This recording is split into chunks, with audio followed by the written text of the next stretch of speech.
Hello, I'm so happy to be able to spend some time with you. My name is Laura Esserman, and I'm part of a group of people across the country that is really trying to change the way we approach breast cancer screening and prevention. Over the course of this talk, I hope you'll get to see why it is that we've embarked upon this study. And I hope you'll be as excited about it as we are and want to join and help us to get 70 to 100,000 women to join. We're at 35,000 so far, and we want to double that this year. But I think the future could be very bright. We're really excited because Time Magazine featured the Wisdom Study in the month of October, and every week they shared a different video. And I want to share just this first one with you, just to start off with. I had never really thought I was high risk for breast cancer. I don't have any family lineage or history of breast cancer, but I tested positive for a genetic mutation which made me higher risk. They recommended I had an MRI, which did show that I had a small mass. It was malignant. That was the process in which I found out I actually had breast cancer. And I would have never gotten an MRI if it hadn't been recommended to me.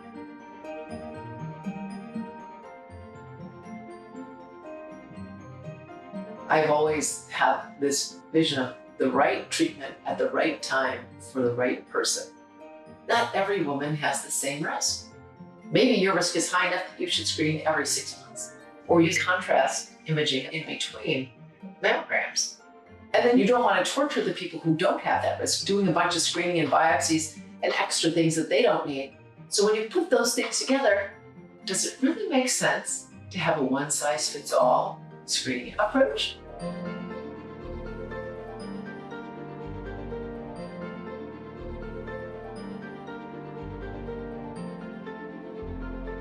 I really call Black breast cancer a different disease because the mortality numbers are devastating. We believe that there is going to be this profile that helps us understand who's at risk. Whether you're African American or you're Asian or you're Latina, that profile is probably different. We need more research, we need more data, we need more women of color in the studies so that we can eradicate breast cancer. The Wisdom Study is the beginning of a change in screening, and I think people take it very personally. But I'm not criticizing screening, I'm trying to make it better. Elias Zerhouni, the former NIH director, actually said, the greatest risk in medicine is to stop taking risks. And that you have to be willing to let go of the rung to which you are clinging if you want to get to the next rung.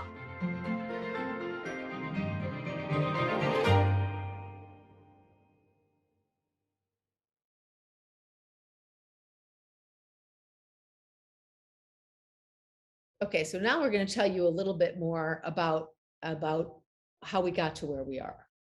When screening started in the 1980s, we didn't know very much about breast cancer. We actually didn't even know about estrogen receptors or progesterone receptors or HER2. We actually thought that breast cancer was one disease. And the other piece of data that we knew was if you were diagnosed when you were early stage, you did better, much better than if you were late stage.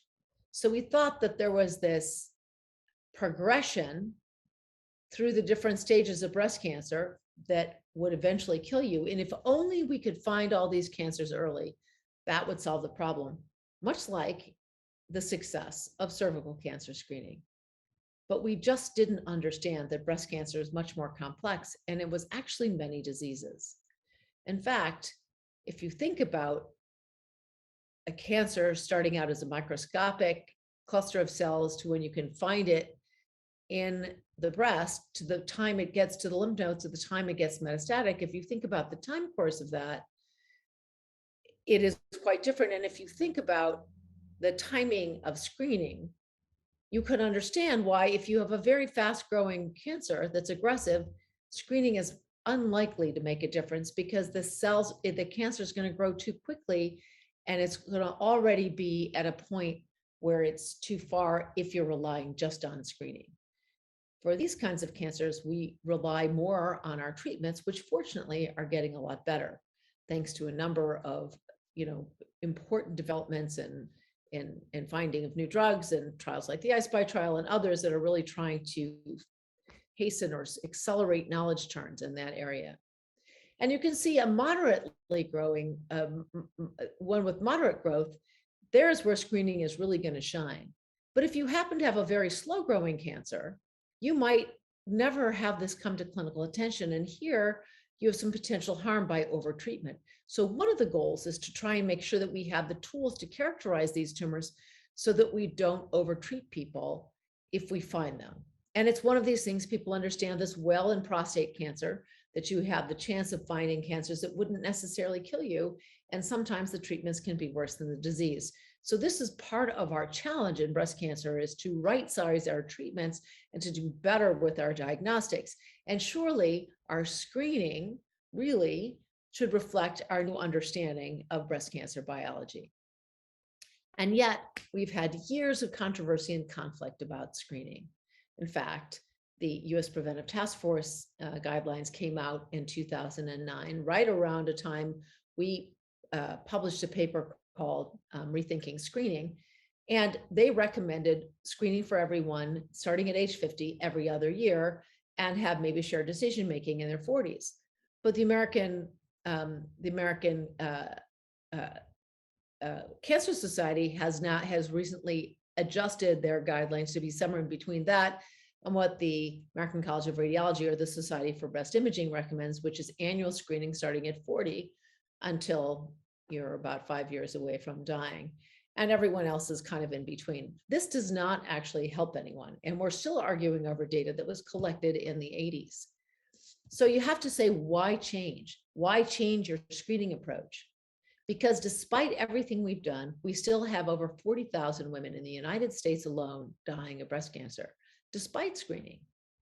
And over half of the stage 2 and 3 breast cancers present as palpable masses, well over half. We also know that African-American women are more likely to die of their cancers than their white sisters, even though they're not more likely to get breast cancer. About 75% of women who are called back to get a biopsy don't actually have cancer, and that can be a very frightening experience. And I think all that picture just simply says there's lots of work to do. We can do better.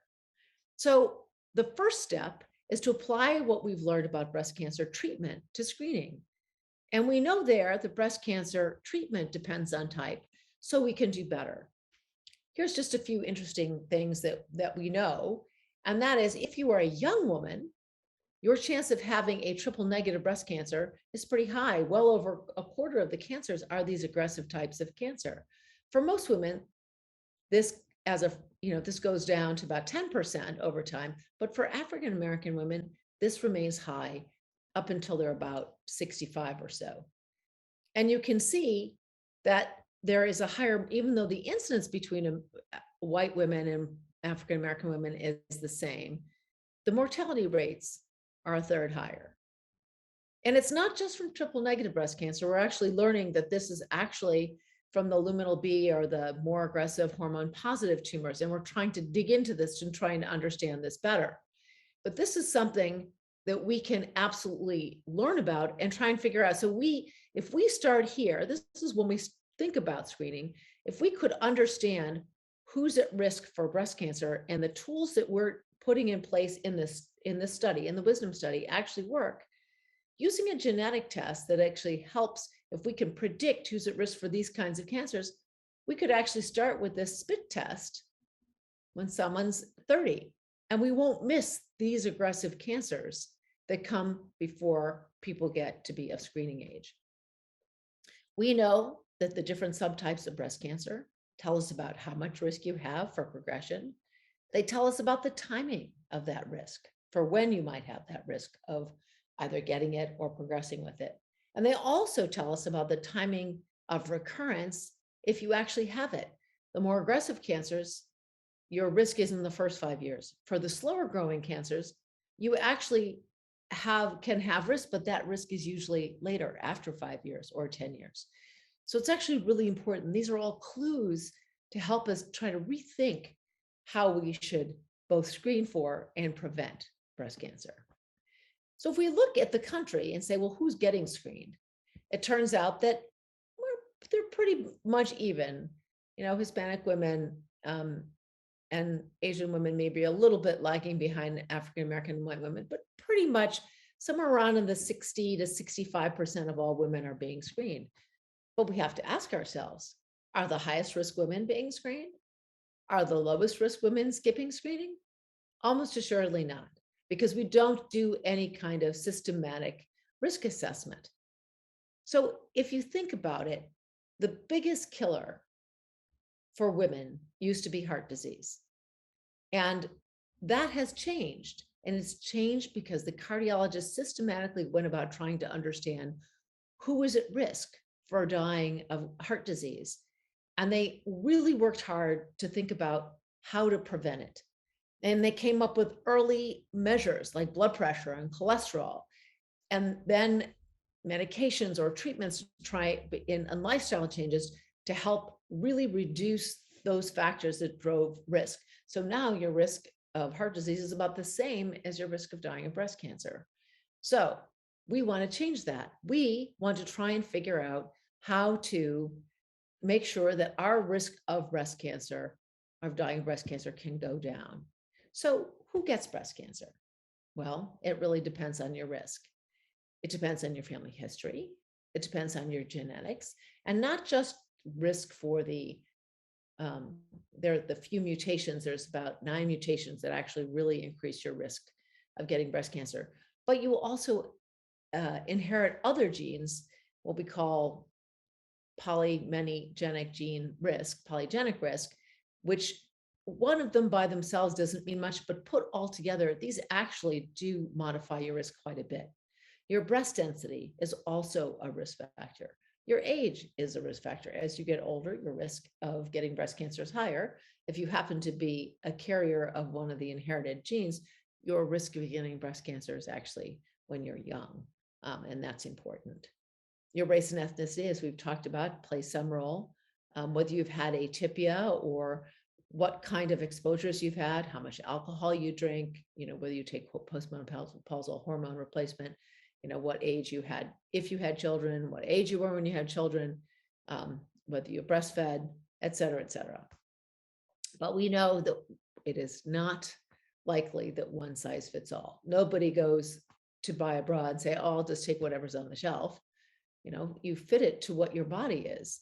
So we think that it's high time that we started thinking about screening and prevention, where we integrate risk assessment, screening, and prevention.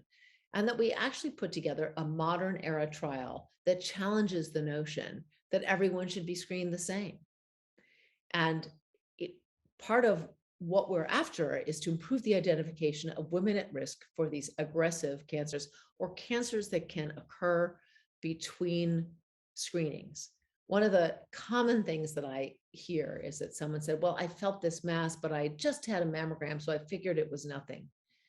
It's important not to ignore a change that you notice that's significant just because you had a normal mammogram, because not all cancers show up on the mammogram, and aggressive cancers can show up in between normal mammograms. So these are, things that everybody should know. And it's also, I think, an unprecedented opportunity that we have, because there's been so much advance in science and technology. So number one, we've learned a lot more about breast cancer prevention. There's at least 3 medications that are on the market that can help reduce the risk of breast cancer, of some kinds of breast cancer. We know more about lifestyle changes. We know better how to assess people's risk. We know the different things to include, including this polygenic risk that I'm talking about. And the tools we have for assessing risk are much more available, and they're much, much less expensive. Importantly, everyone is protected against discrimination from understanding genetic information. There's the GINA Act. There's also the portable, the HIPAA and the Affordable Care Act, which means you can't be discriminated against for pre-existing conditions. So these are all important advances that allow us to understand more about our genetic background and not have it be something to be ashamed of or to be afraid of, but to use it to try and help manage our lives better and any risks that we might have better. And so all of this came into sharp focus when Myriad lost their patent case, and it was said that you cannot patent the genome.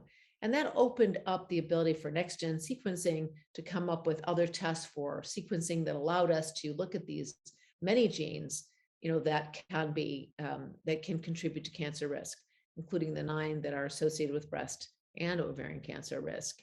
And it actually brought the cost way down so that some of these tests now can be done at the cost of a mammogram, for under $250.